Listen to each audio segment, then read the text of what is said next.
Alright, welcome back to another episode of Kurt's Corner. It's been a busy few days in number 45's presidency, as it were called, or it's supposed to be called. I just want to bring to your attention a couple things. I'll try and make this quick. There's a guy I follow on Twitter. He's an independent reporter by the name of Scott Dworkin. That's D-W-O-R-K-I-N. If you need any kind of verification of some of the things that I'm saying, you can find him on Twitter. And I'll tell you what, he's a hard-working guy. But let's get to it. The first thing, from the Dworkin reports, just in case you didn't know, John McCain took $4,600 in donations, campaign donations, from Russian real estate executive. Ted Cruz took $2,500, and Marco Rubio, just something to check out. You know, if you got nothing else better to do, or just check it out. Then we have, the liar-in-chief. That's what we'll call him. And I say that because out of his administration has come the lie about a massacre in Atlanta, the lie about a Bowling Green massacre, and now we're being laughed at by Sweden because they had a massacre also that nobody reported. I think things are getting crazy. I believe since Trump has become president,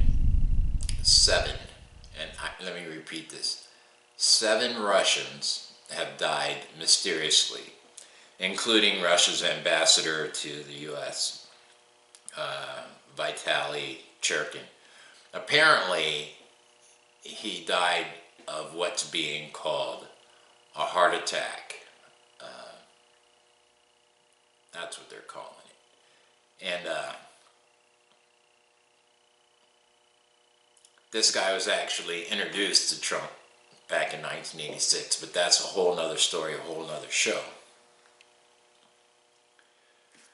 But this, I have to kind of read some notes because this is really, really crazy. There's a guy by the name of Felix Sater, who's a convicted multi-felon. He's accused of being a Russian mob guy, and he's also an FBI, has been an FBI informant. This guy was convicted of a $40 million Wall Street scam.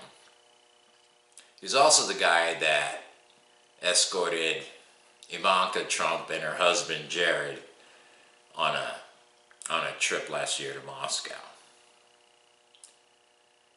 Now the killer is, Trump claims he barely knows this guy. But whenever a reporter is tasked with asking him about this guy he knew nothing about, he doesn't finish interviews. This is also, I've seen the interview myself, so the long story, the short story is that this guy, Felix Sater, people believe he's a go-between Artemenko and Paul Manafort. Manafort having all of his Russian connections. But what we're starting to find out is everybody has Russian connections, which is probably why Trump never denounces Russia. By the way, speaking of, how do you like the Trump administration where the president every day gets up and says something, and then in the very next couple of days, everybody else comes out, everybody else on his staff, just like he was running for president all over again, comes out and they tell us what they think the president meant to say. Not what he said, what he meant to say.